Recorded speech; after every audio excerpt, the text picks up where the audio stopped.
This podcast discusses paranormal activity and other topics some might find disturbing. Listener discretion is advised.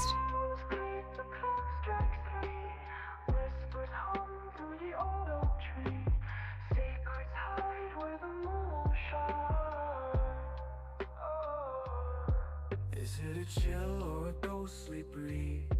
A knock, a tap, what do you believe? Ghosts, gossip, gather around where the lost and the haunted are found.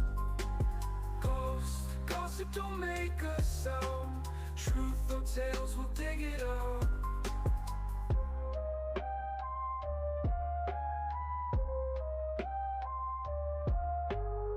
Hello, everybody. Welcome back to another episode of Ghost Gossip. I am your host, Ashley, and today we have a really special guest. His name is Chris, and he is from the Wandering Road podcast. I hope you enjoy today's episode. Hello, everybody. Welcome back to another episode of Ghost Gossip. My name is Ashley, and I am your host. And today we are joined by Chris, who is one of the hosts of the Wandering Road podcast. Hello, Chris, and welcome. Hi, Ashley. I am the host, the founder and creator. That's right. I forgot. Yeah. No, I'm just kidding. Dean who? I think, yeah, right? So Dean is not here today due to time differences. He's out in Hawaii, so it's pretty early in the morning for him. And he's out dealing with some personal stuff as well. Everything's okay, so Dean will be back. You know, Dean Schmeen. Just roll on. No, I'm just kidding. Hi, Dean. Right? Well, let's jump into that. Like, tell me about yourself. Tell me about your podcast, and then we will jump into your paranormal experiences. Sounds good. So my podcast is paranormal in nature, similar to yours. So the whole point of the podcast, when I initially started it, it was middle of COVID, and I think that's where everyone else decided to start a podcast. You know, we're all stuck in the house, need to talk to people, need to socialize. Decided to do a podcast because I kept talking about these things, talked about it to my wife, and, she wasn't thrilled. She didn't want to hear all this crap. So I was like, you know what? Let me just, put pen to paper, write this stuff down, create a podcast. I did a few solo episodes at first. At first, it was more so going to be like my opinions on like pop culture and movies and stuff like that. And occasionally, I would have like a paranormal type of episode. So that's kind of how it started. Then I had a couple of friends on for a few episodes where they shared their paranormal experiences. And I realized very quickly people seem to be interested in that. And I had a lot of fun doing those episodes. So I brought Dean on as a guest at first because he wanted to talk about some AI stuff and, the dark path of AI, which we seem to be going. So he might be a prophet on that front. Yeah. And then I just asked him straight up, like, hey, man, like, we had some good back and forth. We had some good synergy on the show. Do you want to come on full time? And oddly enough, he already had podcast equipment. He had a microphone. He had everything ready to go because he was going to start a podcast with his wife, but they never had a chance to do it. So he just jumped on the opportunity. And after that point, we kind of just took off covering paranormal, cryptids, true crime, dark history. So we like to mix and match a little bit. And I think my most favorite thing is when we do these episodes, I would say we both are very analytical in the sense that we will take the story at face value. We will never say this is bullshit or anything like that, especially like if someone comes on the show to share their stories. I've seen some other shows where they like chastise people. It's like, oh, did that really happen? Yeah. All the type of stuff. That's something we would never do. Right. And we have we've come to the understanding. It's like, it's fun to listen to this stuff. It's fun to give our analysis of this stuff and have an open book conversation at the end. Yeah. And it's kind of what we did with you when we had you on the show. It's like you would tell your story and then, it would kind of go to like a quick Q&A and then we would move on. So that's one of my favorite aspects of the podcast. And that's what I'm working on, growing, getting more people to come on the show, share their experiences. And we very much like set it up as a paranormal safe space. Like it's not a spot where you're going to come on the show and you're going to get ridiculed for your experiences because at the end of the day, we all experience something. Mm-hmm. Some of it can be explained and some of it can't. Right. So that's all you can do. You say that, and that really that resonates with me because I have friends that do paranormal podcasts, and, like, would love to be on their show, but I worry because it's like, am I gonna get raked across the coals? Because I know my experiences sound legitimately crazy at times, and it's like, how does this person have so many experiences? But, I mean, like, I always say, I believe people's experience because it is very real to them. They experienced it regardless if another person was with them or not. Something happened that they cannot explain. Yeah, and I think you get the disingenuine people that try to apply science to it, but they do it in a malicious way. Yeah. They make the assumption that you're hallucinating. It's like, Mhm. "Okay, well, I hallucinating for 7 years?" Right. Or there's some kind of mental health issue, like, Right. they're schizophrenic or they're hearing voices or they have multiple personalities or something. Yes, I don't and I do the same thing. It's a safe place. I believe people.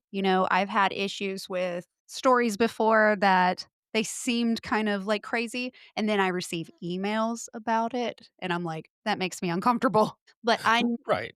I never doubt anybody when they're telling me. You know what I mean? Right, of course. And I think the big thing is, it's like, okay, when you do this for long enough, you could kinda weed out, like, what's legitimate and what's bullshit Yeah. based off of the people's reactions and how they share their stories. Mhm.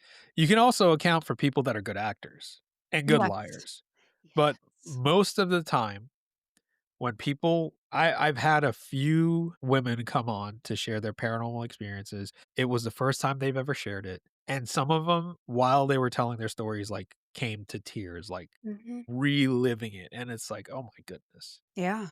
There were different points where I was like, "Are you okay? Do you need us to stop? Do you need to take a second?" So, like, you can tell who Yeah. very quickly who's genuine. Yeah.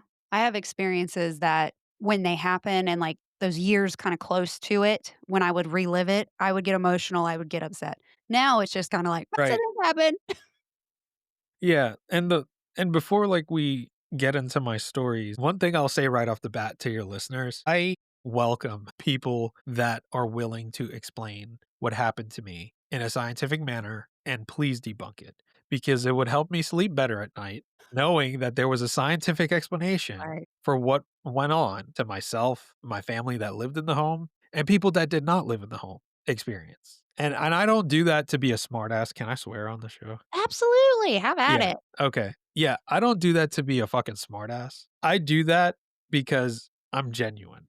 I just want to know. So I'm open to all explanations. If your explanation makes fucking sense, Yeah. I will roll with it and feel 10 times better about myself and not keep fricking holy water on my desk while I do these shows and have people come on and share their stories. Because I don't know about you, Ashley, when I have some people on and like some of their experiences, they're like, oh, it's just something mischievous. It's like, no, no, you should, a mischievous spirit is not going to scratch you while you're sleeping in a spot No. where you can't reach. So, yeah. Honey, I wear my protection when I interview. I always wear this when I interview people, and I always wear my bracelet every day. And to me, they're just little protectors. They're just, a little bit of shield. It's all about intention and, all that, I guess, what do they people call it nowadays? The woo-woo stuff. Yeah, It yeah, makes like me me, I feel a have little bit my better. Saint Benedict medallion with me and all that Exactly. stuff, so Yeah, behind me, I have my cabinet, and in there is all my stuff that I cleanse with. It has my paranormal, like, tools and everything, but yeah, like, I have to cleanse my house on a regular basis because what I talk about and because I'm kind of a beacon as it is, I just kinda, like, put out this light like, "Hey," and so, yeah, I definitely have to cleanse on a regular basis to keep my house like, we had something weird. Can I tell you this? Because I didn't tell you this because this just happened. No, yeah, go ahead. So we have had some stuff going on in the house. It just kind of felt icky. And so my mentor kept messaging me like, "You need to cleanse your house." And I'm like, "What is she saying?" Because I hadn't even talked to her about the house, but she's a psychic and she's really in tune. And she's like, "Have you cleansed your house yet? Have you cleansed? You need to cleanse." And like I kept getting these messages and like I'm doing stuff and I'm like, "I haven't yet, but I am going to." And then she messaged, she goes, "You need to cleanse your house now." And I was like, okay. So I started cleansing the house and I did it with dragon's blood incense first, or not incense, sage. And Okay. I noticed that the house, I aggravated something. And I didn't know what it was, but I could tell that the energy in the house was kinda, like, flustered with me. I know that sounds crazy. Every time I talk about my house, it's like it's a person. I'm always like, "Man, I sound Was crazy." this after you came on the show or Yes, before? this was, like, this week. I'm Yeah. sorry. So my daughter, who is the biggest skeptic in the house, was so the way this house is set up is there's 2 staircases. One staircase is on the other side where the living corners are, and then the other staircase is the bonus room, and it's over Mhm. the garage. So she was heading to the laundry room, walking past the bonus room stairs, and she saw a dark figure standing at the top of the stairs, had long arms and a short body and a long head, and I just got chills saying it again. And she is not a believer. She thinks I'm so full of crap. She thinks I am weird. She thinks I scare her a little bit. Like, she is my doubter. And she's like, Mom, I just saw a figure. I swear to God, I just saw a figure. And I was like, where? And so I knew that's what I aggravated. Whatever it was hiding, lurking somewhere, and I forced it out. And so I saged again, and the whole house feels better except both my daughter's rooms. And both my daughters are, like I told you earlier, they're 13, they're going through some stuff, and it's kind of just heavy anyway. And so I Right. think whatever it is might just be drawn to their darkness right now. And I'm like, and I told my girls the other day, I'm gonna need y'all to help me out a little bit. I'm gonna need y'all to do something. You know, it's kind of interesting that you bring that up because I think that ties into maybe, as I think about it, what kind of amplified the stuff that I had growing up. Because in that household, not only are you talking about a teenager, you're talking about two teenagers, and then a, a young child. Mhm. So all that energy, Yes, lots of energy. yeah, that stuff can feed off of. That's Yeah. crazy. I hope our episode didn't awake anything. No, it didn't. My daughters lost a friend this summer Oh, to okay. I'm self-harm, sorry.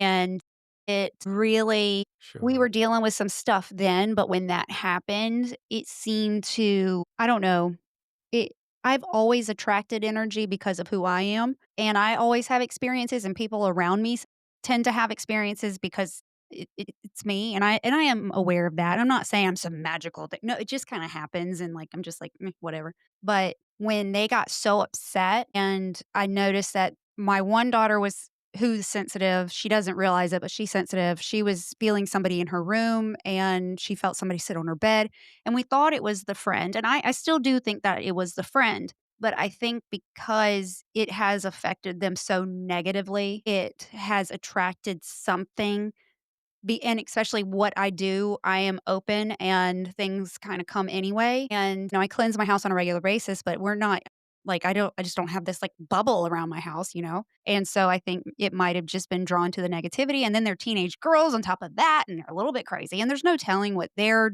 doing or talking about with friends and stuff. So I think that it's just was attracted to the negativity, and it's just kinda stuck around, and I'm trying very hard to get it out, and I told them, if you're a low vibration, you're gonna attract low vibration things, and I need y'all to work on it. Like, what do you need from me? What can I do to help you? Like, I have them in therapy. I'm working with them, but it's just like, oh, but yeah, I don't know what that little thing was, but I'm gonna get them out of my house. Yeah, I hope you do, Oh, yeah. because what you said is true. It's very much, like when my uncle passed away. So I had two uncles pass away back to back in the same month within the same like 2 week span, Oh, no. which like really sucked. So like the Wow. first time around last year, I couldn't go to New York.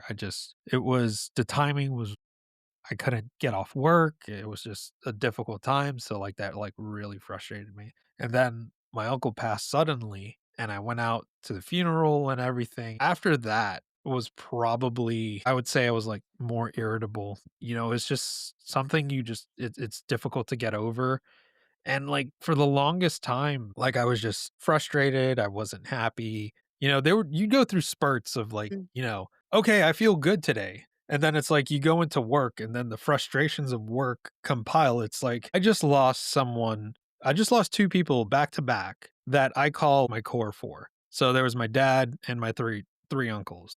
Now, like, 2 of the 4 are gone. right. 2 of them I'm never gonna see again, I'm never gonna talk to again, and, like, all 4 of them had a hand in raising me. And then you try to go through daily life and then, like, working in, like, a regular job, it's one of those things where It's like, what the fuck? This is not normal. I'm supposed to function like this shit did not just happen. And I think like that negativity, like there were a couple of times where I would wake up at 3 o'clock in the morning and I'm like laying in bed, like our little dog, he lays in bed with us. He like lays in the middle and I can feel him there. And our big oof of a golden retriever, he likes to sleep on the ground. I wake up at 3. This happened a few times in the past couple months. I never told anyone this. Well, I did tell one person, my good buddy JJ. He hosts a Southern Demonology podcast. He's a great person to talk to. I'll pass along the info if you ever want to talk to him. Absolutely. Told him about it. I was like, dude, I feel like just this negativity around me, like waking up. And anytime I wake up, something tells me, look at your bedroom door. Because my wife is one of those people that likes to sleep with the door open. Mhm. And I kind of look over and it's like, I'm half expecting to see something there. But again, I don't. Sometimes I don't look over. And then I have this thing recently where it's like, I'll see something like around. I think it's like a shadow just like poking its head and then it Yeah. like leaves like stuff just in my Mhm. peripherals. I'm like, okay, maybe I'm psyching myself out because I do a podcast that talks about ghosts and stuff. Maybe I'm just overthinking, stress from work, stress from losing my uncle, because like it's not easy to like grieve that process. Like you go get frustrated and all that stuff. I kind of explained this to JJ and I'm like how I was feeling, and it's just he's like, dude, I'm gonna send you some exercised holy water. I'm going to send you some exercise oil. I want you to anoint the house, Yeah. all of your entrances and all of your windows and stuff, because if you feel like something negative is watching you, Yeah. then that's something. So I completely get Mhm. where that comes from. Yeah, and when you live in a haunted house, it's just like I told you about my house, it was like no matter what we did, it was just kinda always there, but, Mhm. like, this house has never had this kind of energy before, Right. but we've never experienced something like this, and I swear with both of them, they're both having thoughts that are really crazy, and I'm like, "Where are these thoughts coming from? These are." This doesn't usually happen, and I was talking to somebody this week, and I was telling them about it, and she's like, "Boy." And Yeah. same thing as your friend, like, there's something affecting it's, like, Mhm. causing it, so ugh, well, shit. Yeah.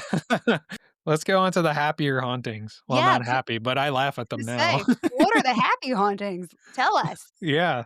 So let's go all the way back to I don't know what the age demographic is of your listeners, but we're gonna go back to 1995 Ooh, the where, 1900s, yeah. yeah, the late 1900s. So back in the late 1900s when I was a little child, I didn't wear a Victorian outfit, I swear. Yes, we did. Mhm. It was the infancy of cable, wasn't it? That was still like it was still kinda getting bigger. I Not think everybody had cable, like, I know, like, everybody had an antenna, though.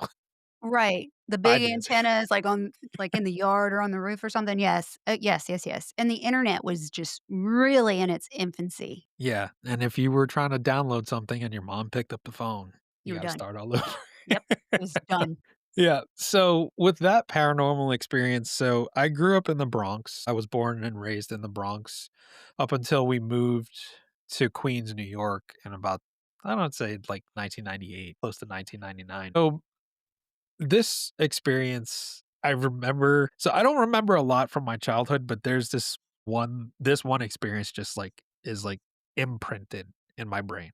Mhm. So I'm 5 years old, and the reason I remember that I'm that specific age, between like 4 to 5, is because my sister was born. And I wake up, and the way that our beds were situated in that apartment in the Bronx, it was just I don't know if you ever been to New York or seen Mhm. those apartments. Yeah. Yeah, there was like a big ass living room, a kitchen, and if you're lucky, you had 2 bedrooms, but for us, we just had one really big bedroom. So Yeah. when you walk in, on the left-hand side is all, like, the furniture, like the vanity, dresser, and everything. There was one big window with the fire escape and a gate, and all of our beds were up against the wall facing the furniture. So I wake up at 3 in the morning. I sit up, I look over to my parents' vanity. Is that on Okay, your that was end a or is truck. I was gonna say, is I that just on your heard a truck. okay. I was It like, had to have been "What a truck. is that?" I'm like, "Okay, is there something coming around Rawr. the corner?"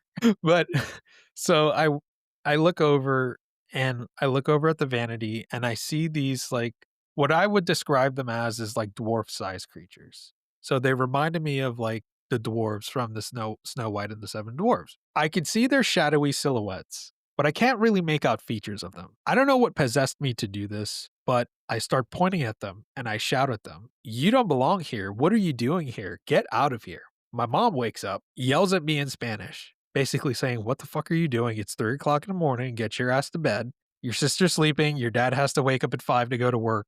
Go to bed." So while she's yelling at me, I'm looking at her. After that's done, I look over and they're gone. Fast forward to a couple years ago, 2023, my parents now live in Orlando, Florida. And I don't know what possessed me to bring this up to my mom, but I specifically asked her, "Mom, do you remember when we used to live in the Bronx? I woke up at like 2, 3 in the morning and told you was yelling at these like small little people things." And she's like, "Oh, yeah, I remember that. That's not the first time that happened."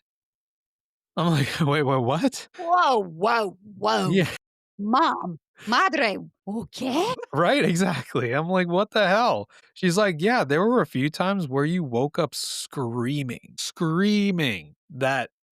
for me that they were going to get you." She said there was one time she took my sister into the living room to feed her because she woke up, she was crying, she was hungry. She heard me screaming, and I was, like, blabbering like that the little people or whatever are gonna get me, and she had to stay in the bed with me until the next morning. And to this day, I don't know what they are. The more people I talk to in the paranormal community, and I've talked to some folks that, are descendant from Central and South America and the Caribbean, and it sounds like they're duendes. I was gonna say, it sounds like a duende. Yeah, because apparently they, like, harass children or they try to take children, I and it didn't know kind of that part. yeah, it kinda reminds me of the fairies from Irish culture. Mhm. Well, not the f one of they call them fairies, but I would say the changeling, where they would take a child and swap it with a changeling child so that changeling child can have a better life as a human. Oh my goodness. So now Yeah, kidnapping. Good lord. yeah, so that is the earliest experience that I have. Did your mom ever see them? I don't think she did, No, okay. and considering this is a woman that can see things, she sees things, she hears things, Mhm. she is one of the type of people that refuses to go to funerals because of that fact. Yeah. The only time she will go to a funeral, she went for her parents, my grandparents, and my uncle this past year. But everyone else, unless she was not close with them, she's like, I'm not going. Yeah, I don't like going either because of what I feel when I'm there. It's a lot. Yeah, and like when I go to graveyards for like funerals and stuff, or even just driving through them, like people just drive through them, like, oh wow, whatever. I'm like, uh, I just feel uncomfortable. Yeah. I was like, just passing through, not gonna stay here. I'm not bother me. So that was 4 or 5. Did you have experiences after that as a child? Did you have more? Oh, absolutely. So Ooh. this takes us to the late 90s. So I would say like this was either 98 or 99. I was 9, probably 8 or 9 going into the 4th grade. So we move into this home in Queens and it's not like a duplex where the houses are next to each other, but it's like one of those like two-family homes where Mhm, someone lives downstairs and the other person lives upstairs. mhm. So we lived on the upstairs stairs part of the house. And this story, before I go into what I experienced there, my aunt told me this about a year ago.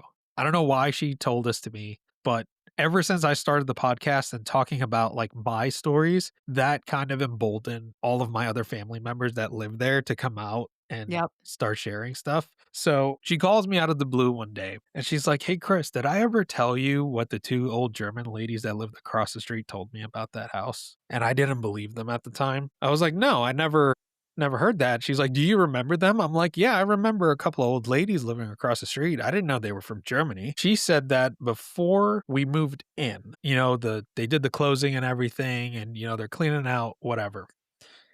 The two ladies come across the street, they talk to my aunt, they're like, "Hey, did you just purchase this home?" She's like, "Yeah." Basically, they, introduce each other and they tell her, "Before you move in, you need to do a cleansing. And after you move in, you need to do a cleansing." Because the people that used to live there were into some, I don't want to say satanic, but more so dark side of the occult type of things. Those ladies who have now passed away like for over 20 years now. And this part of the story I take with a grain of salt, a heaping spoon of salt. They made the claim that, I don't know, back in the day, some like teenage girl that was like 16 or something like that went missing, and they like did some bad stuff to her to open up like a portal or for worship or some shit like that. I don't know how much I believe that, but I kind of believe that maybe some occult practices or some dark practices were done there based off of what we experienced. Mhm. And that's the first part of it. Then the second part,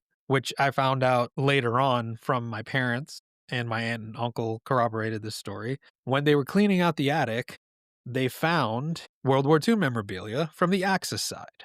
They found a German Bible. They found, I believe it was either a Wehrmacht or a Waffen SS uniform up there. Yeah. And I don't know what possessed my aunt and uncle and my parents to not clear everything out immediately, but my aunt decided to keep some of the furniture in her part of the apartment. She kept some of the dining room furniture, which to me is a big no-no. You don't keep that.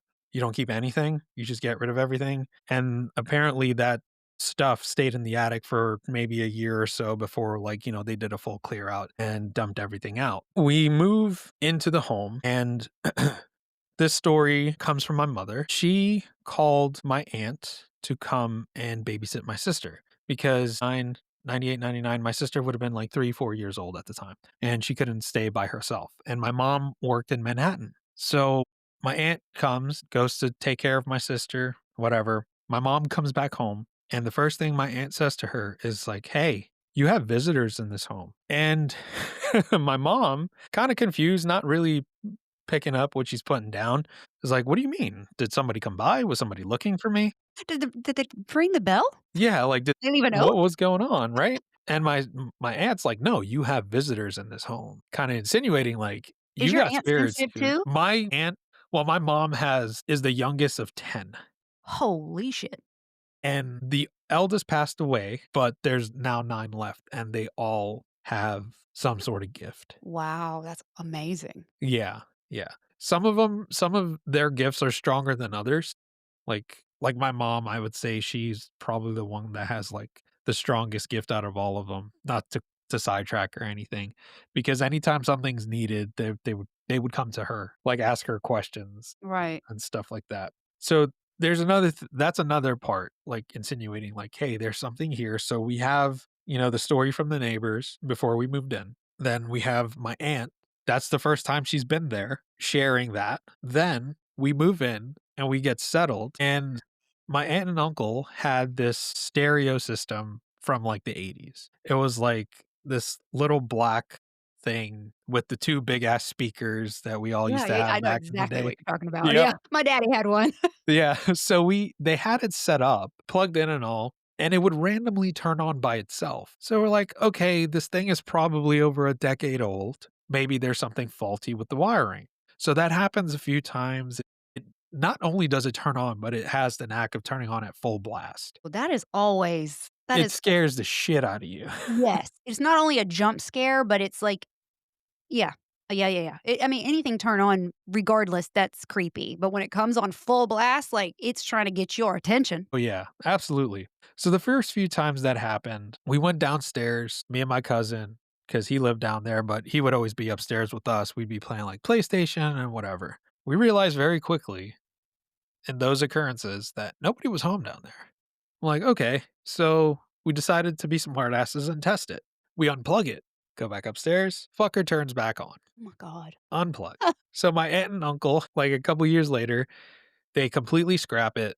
They get a new one, they set it up. Occasionally, that fucking thing would do the same thing. Oh my god. They're like, Brand new stereo system would turn on by itself. well, just random question, was it ever, like, something specific? Like, what was it the same thing that playing every single time or, like, a certain time of day? Like, was anything ever similar? It would happen in the middle of the fucking day. Mm, Between like 12 and like 1 o'clock, it would just randomly happen. weird. Yeah, there were some times like where like my cousin when he was in high school, like he would come home and it's like, why is the radio on full blast? Like my mom, if she wasn't working that day, like she would hear it on full blast. So it was just really random and sporadic. And what's really weird is it kind of just stopped on its own. Okay, that's weird too. Yeah, it just kinda stopped on its own because there were other things that whatever this thing was enjoyed doing to us. Yeah, so the radio stuff, part of the light activity. This is where I say this is, like, more heavier activity because we would start hearing footsteps in the attic, and we're not talking about, like, light pitter-patter footsteps like it's a little kid. You know, when, like, a little kid runs across the floor? No. Mhm. You're talking about heavy boots stomping Mm-mm. Mm-mm.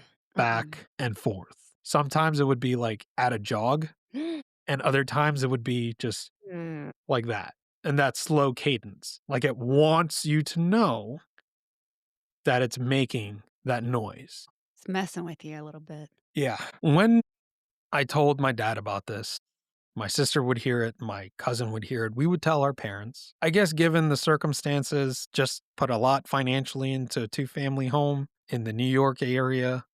It's not cheap. They said it was pigeons and squirrels making that noise, so don't worry about it.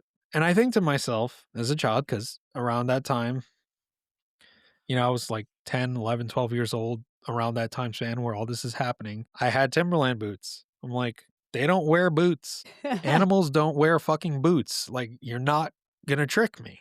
But there's nothing I could do about that. Not only were there footsteps in the attic, you would hear footsteps go up and down the stairs, and in our own apartment. There was this one thing that would happen to me frequently. If Yeah. you catch me looking over my shoulder, it's because I feel like whenever I talk about this, it's like that thing knows, and it's just Yeah, I no, I totally understand. yeah. When I talk about Wayne, like, I was doing an interview yesterday or 2 days ago and talking about Wayne, and my audio started to glitch, and then the time before that, my video started to glitch. So, same thing, something usually always happens. So, not only would we hear the footsteps in the attic, we would hear the footsteps on the staircase. So, when you entered in the home, you were met with this kind of like squarish type of entryway. And immediately to the left would be the doorway to go into my aunt's apartment. To the right, a little like diagonal to the entrance of the home, would be the entrance, the doorway to the steps. And right next to that would be the little walkway to the basement. So sometimes at night, we would hear footsteps walking up and down those stairs. Mm-mm. What made matters even worse is sometimes we would hear footsteps in the apartment itself Like, with you. go with us. Yeah. So this would happen at night. So it'd be like 1, 2, 3 o'clock in the morning between that sweet spot of 1 a.m. and 3 a.m. So my mom is notorious for being a light sleeper. So if you move any type of creak or move, she wakes up. Oh, yeah. She's not So really sleeping. She's just resting her eyes, literally. she's exactly. Yep. So she was the one that would hear that frequently. She told my father. They didn't believe her. I don't know why. And I think I think I know why. It's because it's like, well, I got a wife, I got 2 young kids, I gotta go to work. I can't act like I'm afraid Right. because, like people are looking to me to have my shit together if something goes wrong. So he didn't believe her. He thought, she was like hearing things until one night he couldn't sleep. He's laying in bed. He has his eyes closed. He heard the footsteps. My mom heard the footsteps. My mom sat up. She was going to go and make sure there was,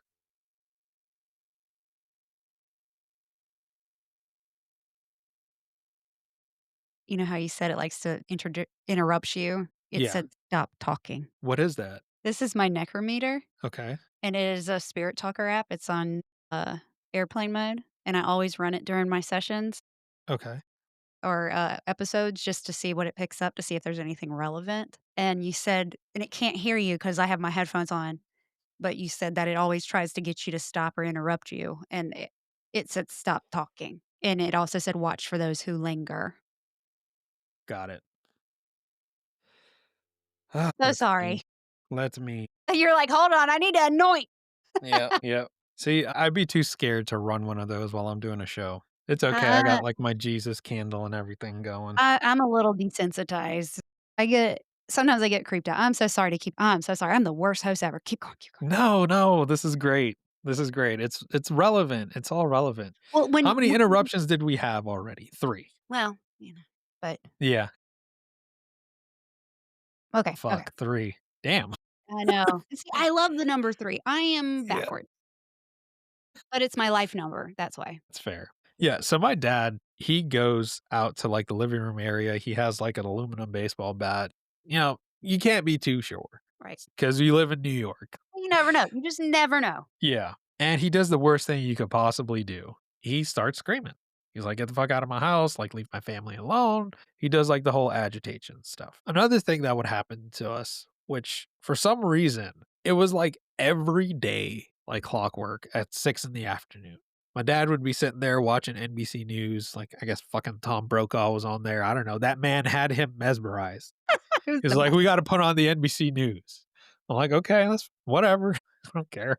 And we would hear 3 knocks on our door. Oh, my little dumbass, 12 years old, I'm like, "Oh, my cousin is here, wants to go play PlayStation or something." So I waddle my fat ass over, and I open the door, and there's nobody there. I'm like, "Okay." You know, I look down the stairs, make sure it was my cousin playing a prank on me. I go downstairs, nobody's home down there. So I go back up. My dad was like, "Who was that?" I was like, "There's nobody there." Oh, He's he like, "What heard do you the knock mean?" too.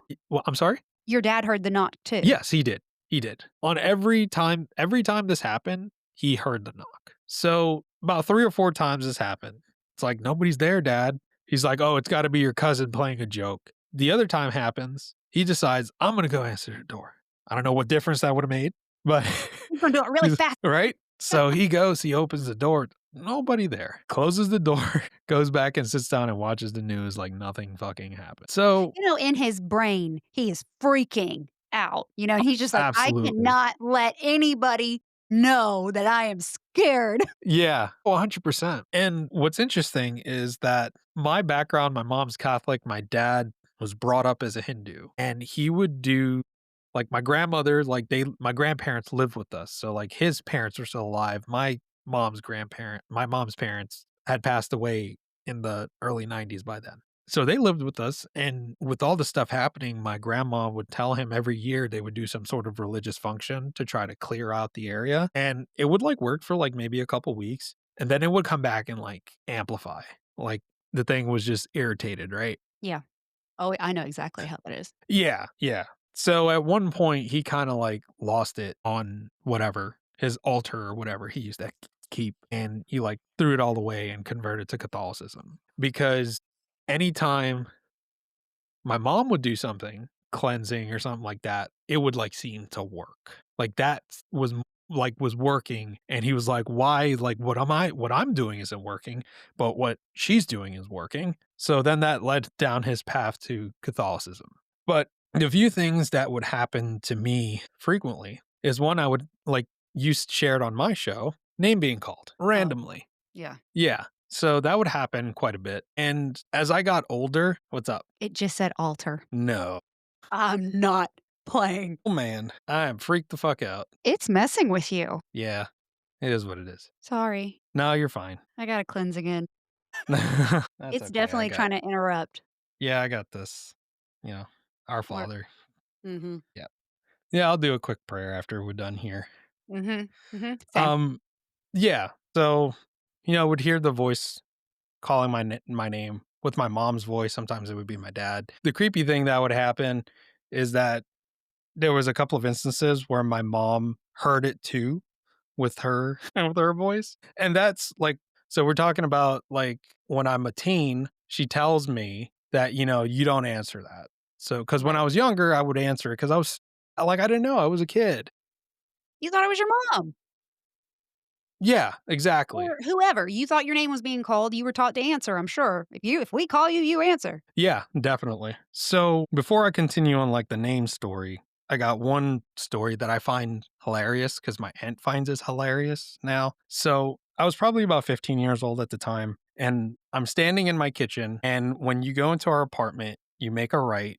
There's kind of a door that separates the dining room from the kitchen. It's a pretty heavy wooden door. You go in through that doorway, straight ahead is a doorway to, like, an oddly shaped, like, rectangular hallway. When you're standing in that doorway, there's to the immediate right is a closet. Parallel to the closet door is the bathroom door. So about maybe 7 feet separates them. And then immediate to the right of that closet door is my parents' bedroom door and then our bedroom door, the kids. My aunt walks out of the bedroom, turns right, walks into the bathroom, opens the door. Mind you, none of the windows are open. There's no draft. There's no nothing. She gets violently shoved into the closet door, lift off about a foot off the ground, back by like 7 feet. I called her. Like, I was on the phone with my aunt and I didn't call her. I'm sorry. I called my other aunt that told me about the story with the two neighbors, and my other aunt that experienced that happened to be there. So she wanted to talk to me because I haven't talked to her for a while. And I just randomly asked her about it. She's like, "Oh, I remember that." And we both started laughing about it because I found it funny. Because like 20 years later, nothing you could really do about it. Right, 20 years later. At the time, it was not funny. No, no, no, no, no. And to kind of diffuse the situation, my mom was like, "Oh, maybe the ghost had to go to the bathroom." Well, And you gotta go. there was another incident that happened where, like, this one revolves around my sister, where she would have like imaginary friends. And she had this one particular imaginary friend that was like a little boy that wore like a sailor outfit, whatever. He would like my sister would like walk around with him and play with him all the time. Your dog scared the crap out of me with the She eyes. scared the crap out of Oh me. my god. She's never done this before. Oh. Oh, my two dogs are asleep back here. Man. She scared the shit out of me. You know what I will say, Like, and you who could just keep this. grabbed my shoulder? Yeah, right? This is the first time I've had, like, my heart racing sharing this. I'm sorry. It's okay. I It's told okay. you I'm an amplifier. I'm sorry. It's okay. Are you okay? Do you need to cleanse too? She is shaking. Is she really? I can't Oh, I can't figure out why. She has anxiety real bad. Hold on. I don't that's think okay. it's rain. She only does this if it rains. That's why I'm like, why is she doing this? No, it's sunny outside. Okay. Okay. Do we need to take a breather or? No, no, no, I'm good. I Okay. think she needs a breather, but she'll be fine. Yeah. You're so funny. Okay. Your dog just scared the crap out of me. Same. Yeah. Same. I'm like locked in and she grabs Maybe we my do need shoulder. Dean right now. The equalizer, right? Yep, the logical one, right? Yeah. Yeah, definitely. Well, my wife should be home in an hour and a half, so and I have a podcast lined up for tonight too, so I'm gonna make her stay down here while I do it. Sit with me, please. Right? But no, like, this kinda stuff happens sometimes while I share this story. Yeah, I have it too. I have it. Yeah, things happen. Yeah. Okay, so where did I I leave have off? no clue. Yeah, the imaginary friend. So my sister had this imaginary friend named Andy who she'd play with all the time. And there was one day where we were going to the grocery store. We are going to walk over because in New York, you could walk to everything or take the train or take the bus. Right. So it was me, my mother, my sister, and my grandmother. We were going to, like, we got outside. We're walking down the street. My sister's walking like she's holding someone's hand. And we joke with her, like, "Oh, is Andy coming with you?" Because when we crossed the street, we noticed that she, like, kinda relaxed her hand a bit, and she's like, "Oh, he's not allowed to, like, go past the house or whatever." I'm like, "Oh, okay, that's weird." Fast forward to when we're keeping wake for my grandfather in 2004, he passed away because of liver cancer.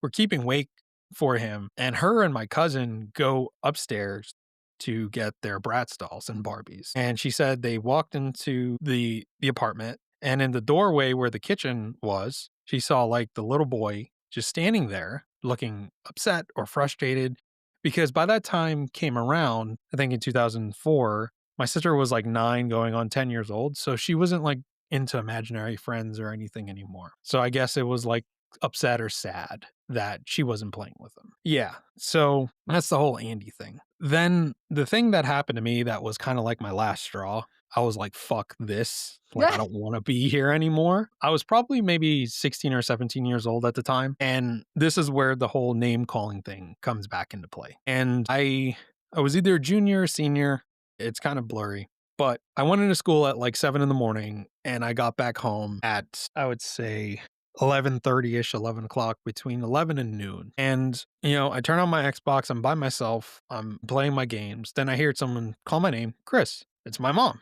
I'm like, the fuck? So I call my mom. My mom works in Manhattan. She was a nanny in Manhattan for the longest time. She picks up the phone. I hear the hustle and bustle of the city and the wind in the background. She's like, "Is everything okay? Are you doing all right? Like, what's going on?" And I'm like, I told her what happened. And she's like, okay, you know what to do. Ignore it, whatever. I'll be home at like 1 o'clock, because I have a short day today. So I'm like, okay, mom, hang up the phone.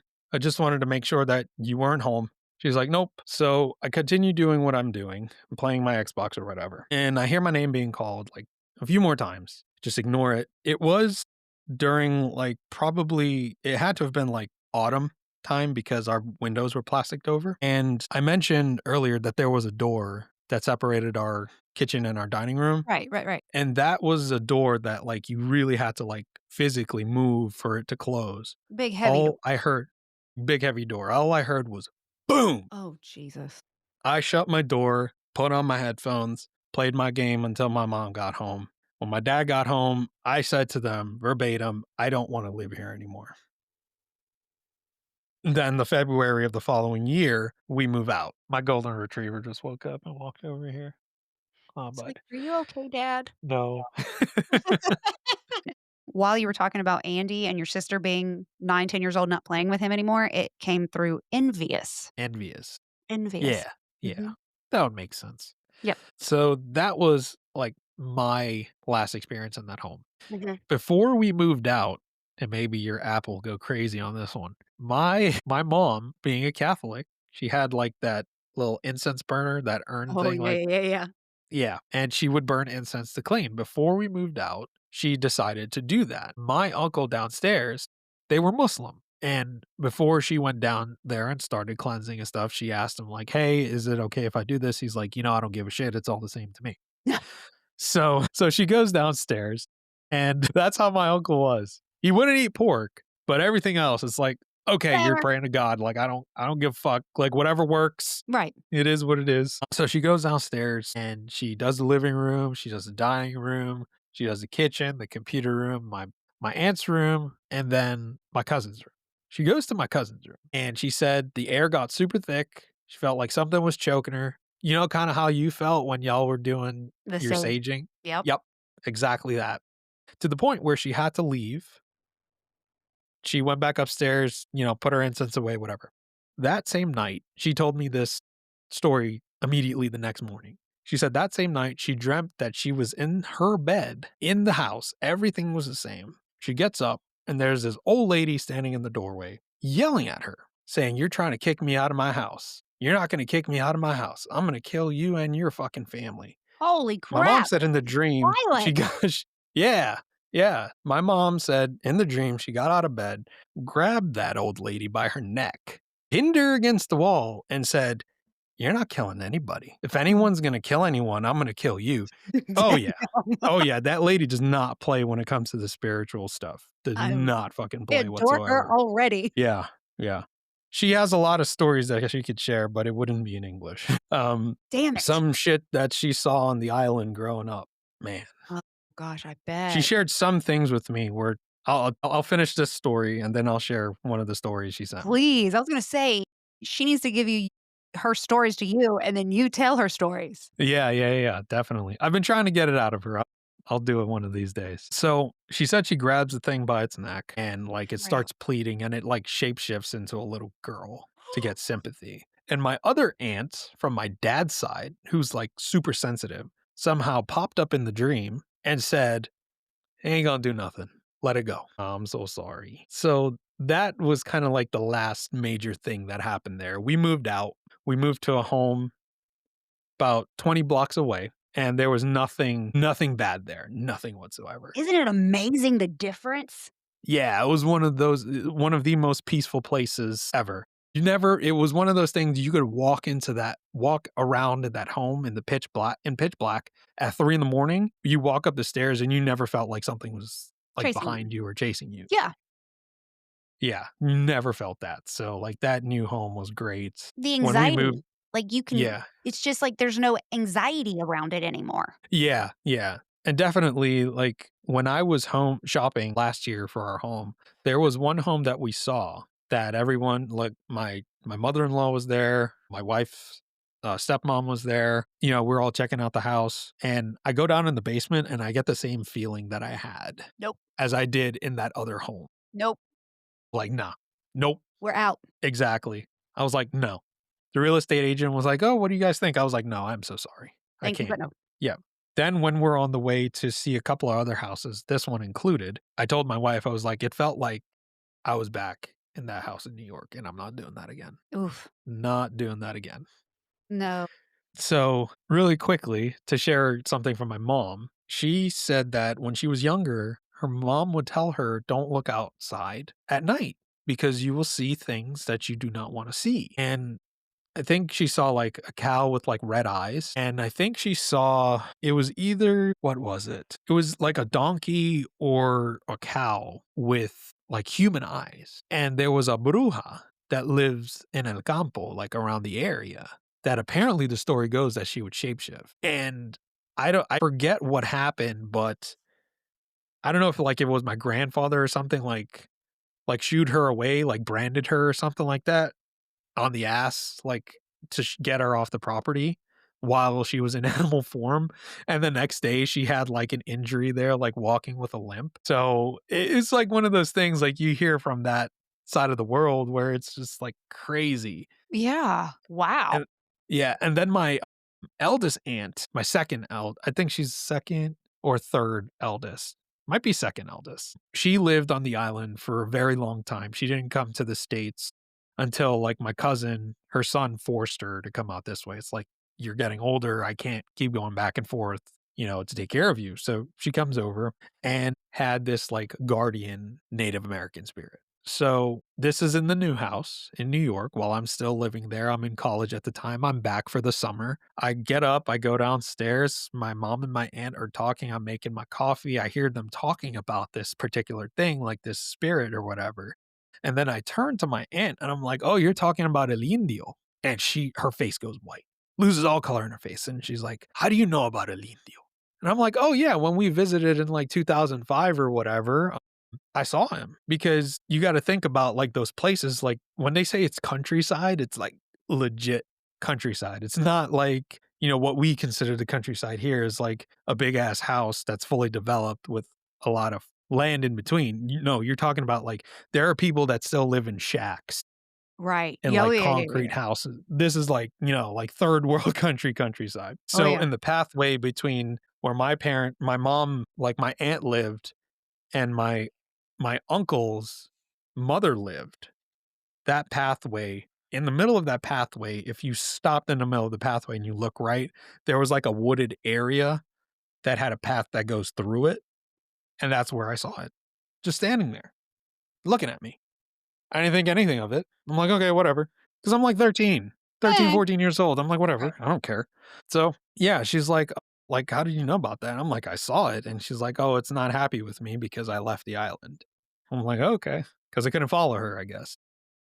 That's such an older person thing to say.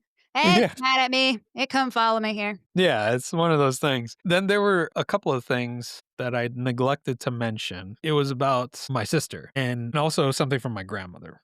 Real quickly, with my grandmother, after my grandfather passed away, this was shortly before she also passed away. She confided in my mom that after we moved out the home and after, like, my grandfather died, like, the intensity amplified because she was a very religious woman.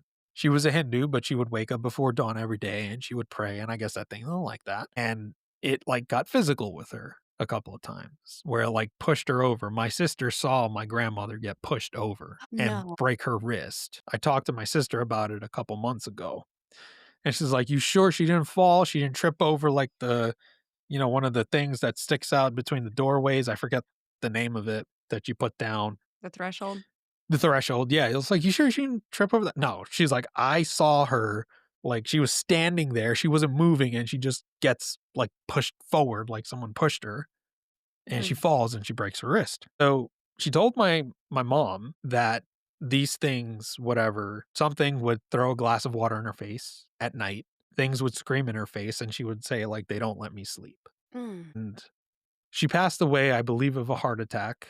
It was in 2008, this month actually, and she was 83. So I chalk it up to natural causes, but there's a part of me that's like, if she moved in with us like we wanted her to, did this thing have a hand causing her to pass away? Hmm. And it's something that's always bothered me. Wow. But I tried to be rational and logical about it, saying she was an elderly woman. She was pushing her mid 80s. This is not uncommon for something like this to happen. Right. So that was shortly before she passed away in 2008.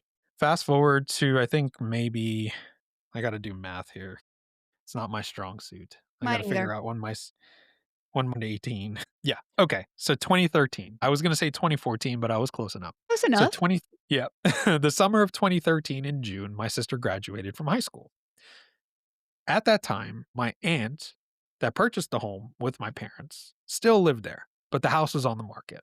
She wanted to throw my sister a barbecue. My cousin, who she was really close with, came up from Georgia to, you know, go to her graduation and the barbecue and to Right. celebrate. So everyone's in the backyard the backyard having a barbecue or some stuff like that. My aunt asked my sister to go into the house to get something. Now, understand there's multiple side doors. There's two side doors on your way from the backyard to go into the house. One of the side doors takes you directly towards the kitchen. I don't know what possessed them to not go through that door. They decided they wanted to go through the front door.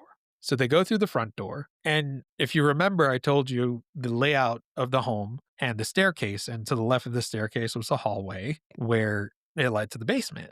And that's where we would put our shoes. So my sister is bent forward, undoing her laces, taking her shoes off.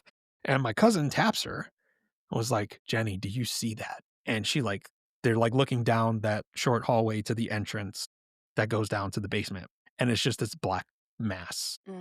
They put their shoes on, got the fuck out. Never went back in that house. They never went back in the house. They went to the barbecue, ate some food in the back, and was like, hey, auntie, we're going to go now. We out. Out. Never Good luck going with your back there. project. Bye-bye. Yeah. So then we fast forward to 2022. My sister went to stay in New York for a little bit. For some reason, her and my cousins decided they were going to go walk to the store. What's it saying now? Said microphone. Yeah. Yeah, I am using a microphone, you bastard. Kidding. No, he's not. He's tired of your bullshit. All right. It makes good entertainment. So Yeah. we're trying to make money off of this. Yeah, we trying to get that 5 million, okay? Right? Yep. That $5 million man. That's right. So they decided, they were going to go to the store. They were going to go get some food. For whatever particular reason, they were like, let's go walk down that old street for some reason. They did. They walked down the street. They walked past in front of the house. As soon as they get in front of the house, her and my cousin simultaneously get sharp pains in their head, which does not cease until they cross the street. And I didn't mention this, but my cousin lived on the same street, across the street, like 4 houses down. Mhm. He still lives there. And he said for the longest time, even after we moved out and the house was sold, like every other weekend, somebody was like getting into a fight.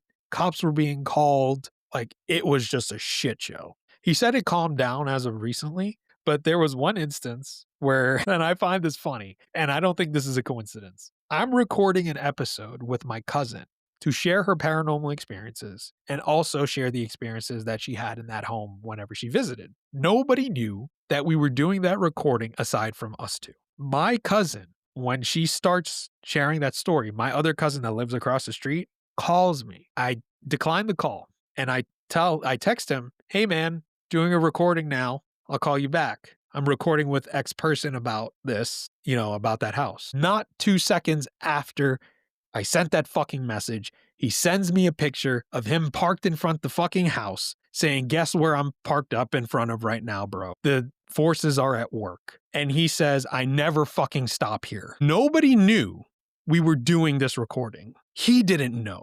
Mm. So something must have prompted him to get in his car, drive like 50 feet down the road, intentionally park in front of the house, take a picture in front of it, and send it to me. That's not coincidence. No. I can't explain it. But No. after the show, I can send you the picture. I can show you the text message exchange. That is crazy. It's fucking wild. So is he just Ashley. like sitting in his house and he's just like, I want to go for a short drive? Yeah, he had to go somewhere. And for some reason, he had to stop. And where he stopped happened to be there. And he just Wow. called me to like fuck with me. And a story involving him in that house. It was the summertime. It was him, me, and my sister in my room. We had the door closed because we had the air conditioner on. Now, in New York City in the early 2000s, not a lot of homes had central air conditioning. So we had window units. We're sitting there, we're joking around, we're dicking around. And then the three of us, watch that door handle turn open by itself. And then my cousin, being the smartass he was, because we both like horror stuff, he likes The Exorcist, you can just guess what he did next. He stuck his hand out and said, "The power of Christ compels you," 3 times, and the door closed itself. We started laughing. We still laugh about it today because it's like, oh shit, that actually worked. Oh my God. Yeah. It's crazy. And my poor aunt, when she was there alone, she said one summer she heard somebody walking back and forth upstairs. Mm. And In your she old apartment. Yeah, the old place, yeah. So, my aunt, the one that the old ladies talked to, the homeowner, she said that she heard it was a summer day, it was a weekend, like a Saturday. She heard footsteps going back and forth. She's like, "What the fuck?" So, she calls upstairs, nobody answers because she thinks someone broke in and is, like, up Right. there. So, she goes up, she knocks on the door, nobody's there, calls the landline, nobody's there, just goes straight to the answering machine. Yes, to the younger listeners, we had landlines.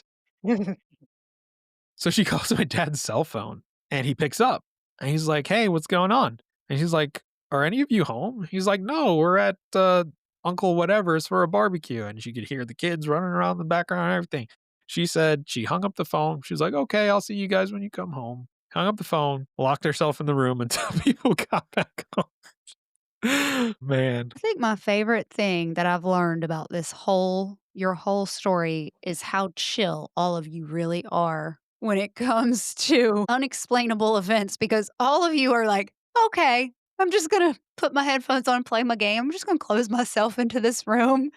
Yeah, because it's one of those types of things where you're in that situation. I feel like a lot of us end up in that situation and you kind of don't know how to react because it's something you can't see. Right. If you saw like fucking Cujo in front of you, it's like, oh, fuck, okay. Like, Ah, yeah. I gotta run. Like, Yeah. there's a difference there. But when Yep. you hear like a slam or something, you could kind of lie to yourself.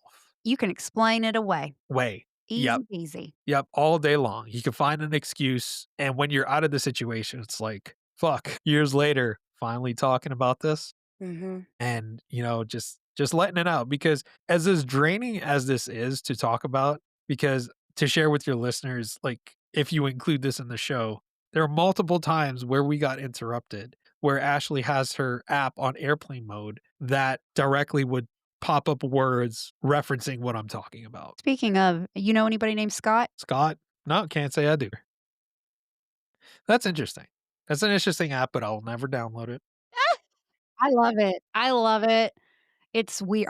Are you good if I send you the transcript, like, of all the words that was said? Yeah, that's fine. Okay. That's fine. That'd be interesting to see. I just want you to kinda see because I haven't showed you all of them because some of the Yeah. things that you said, Show up. kinda, and so I would love to know after you see all the words and put it all together because it Yeah. makes sense. Yeah. Yeah. The last couple things that happened to me were like within the past 9 to 10 years, and they were just like sporadic. It was like really weird. There was one time I was in grad school, I think it was December or November of 2014, and I'm I stayed in a studio apartment on campus specifically for upperclassmen. And I remember I like cocooned myself in my blanket up against the wall because I had my bed on the wall. I was Right. exhausted. All my lights were on, the TV was on, and I'm dreaming that I'm being dragged off my bed. And then I wake up diagonally with my leg off of the bed. I'm like, "The fuck?" So I wake up and I look around. I'm like, did I leave my door open and somebody's fucking with me? Like something like that.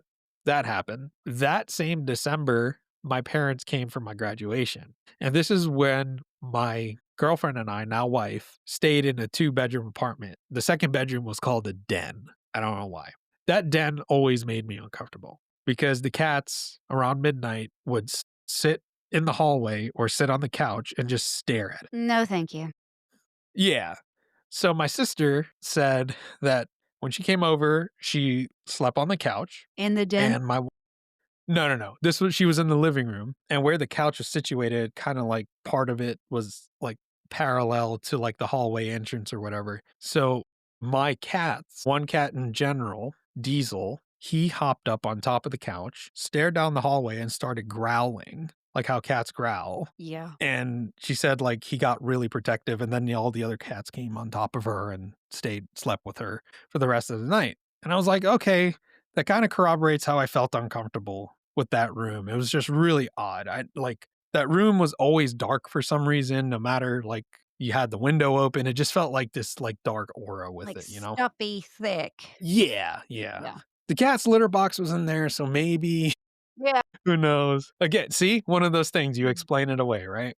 Easy to explain it. It's fine. It's good. Yeah. Then the last thing that happened to me recently, aside from what I shared with, with my uncle, was I started the podcast, started doing the paranormal stuff. I would edit at night by myself. In the old house, the way my desk was situated, if I look directly to my right was the door to the hallway, and it was a 2-story house. So there would be an initial landing of stairs and then a mini landing and 2 steps to come up. And my cats would like to hang out on the railing, like, we had, like, a little dresser where we put their bed on there, and they would sleep there. While I'm editing, for some reason, I just have this overwhelming thing of, like, "Just look over, just look over." Felt like something was looking at me. Mhm. And this never happened before until I started doing the show. You saw something on there, didn't you? It said earlier they're watching. Yeah, of course. Yeah. So it was one of those things where it's like, okay, that's really creepy. I'm not surprised because the previous owner of that home passed away in there. Mhm. And my mother in law said that she saw him a couple times. I just feel really weird. Sister said that, no, no, no, it was my cousin was on FaceTime with my sister, said that she saw like an old man or something, but he wasn't like mean or anything. Right. He was just there. Yeah. Yeah. He was just there. I have one of those here. Yeah. Yeah. No, I think that's pretty much it. All the creepy stuff happened like 20 something years ago, and it's just fun to talk about. That house sounds oddly similar to my house. You know what I mean? With the feelings and the footsteps. And when you try to cleanse, it kind of reacts. It's funny when you have a house like that that seems alive. Absolutely. And it's one of those things where it like ended up on the news at one point What? after we moved out. Yeah. Yeah. No. Yeah. What I can send happened? you some stuff Yeah. offline. Just don't share it out. I won't share it, but yeah, send it to me so I can read it because that's fascinating. Like, why is it on the news? Was there something violent happen there? Kind of. Yeah. Kind of sad too. So to me, it just seems like it was cursed or Hmm.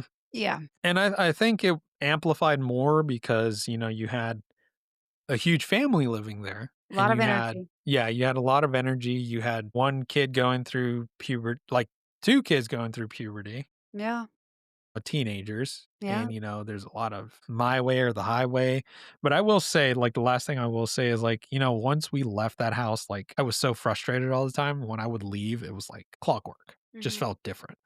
Yeah, I understand that completely. Well, Yeah. I appreciate you sharing those experiences with us. Do you ever find yourself when you're talking about it, do you get confused and feel like your mind goes blank in certain things? The first time that happened just now, when I was struggling to tell you whether it was my sister or my cousin.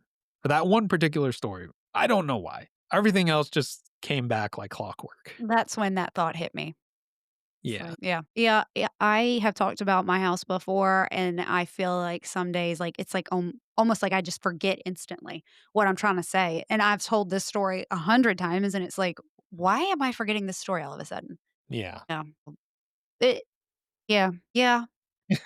It's wild. It's so wild because it's like, if you live in a haunted house, the people that I've talked to that have lived in haunted spaces like that, they're all of our stories are very similar. Yeah. It makes you wonder, like what is it? Is it us? Is it the location? I think a little bit of both.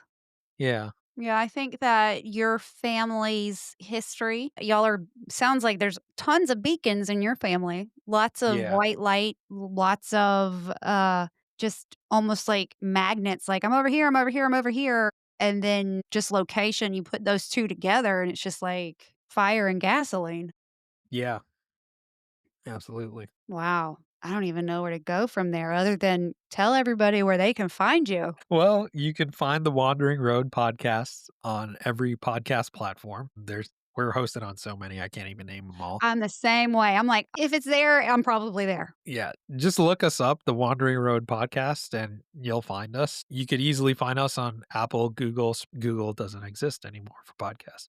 Apple, Spotify. We do upload the audio to YouTube, but we've been promising this for a year, but it's really difficult. We will include a video medium on YouTube at some point in the future once we figure out the logistics of editing and all that stuff. And if you ever want to be on the show with myself and Dean, you can reach us on our social media. You could shoot us a message on our TikTok. Just search The Wandering Road and you'll find our TikTok page.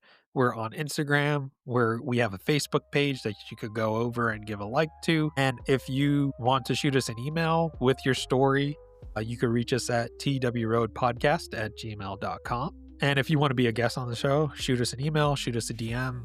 When you share your story, if you want to remain anonymous, by all means, we welcome that as well. Very cool. Well, thank you so much. I appreciate you coming on. Guys, while you're out there stalking the Wandering Road podcast and showing them all the love, make sure you go and you find me as well. Ghost Gossip Pod, Ghost Gossip Podcast, ghostgossip247@gmail.com. Do all the things. Show everybody some love. And if you don't have any love to share, that's okay too, but you can take it somewhere else. Or if you want to complain, you can send me an email and I'll send it straight to my HR department, which is Daniel. So I appreciate everybody listening. And until next time, they'll see you later.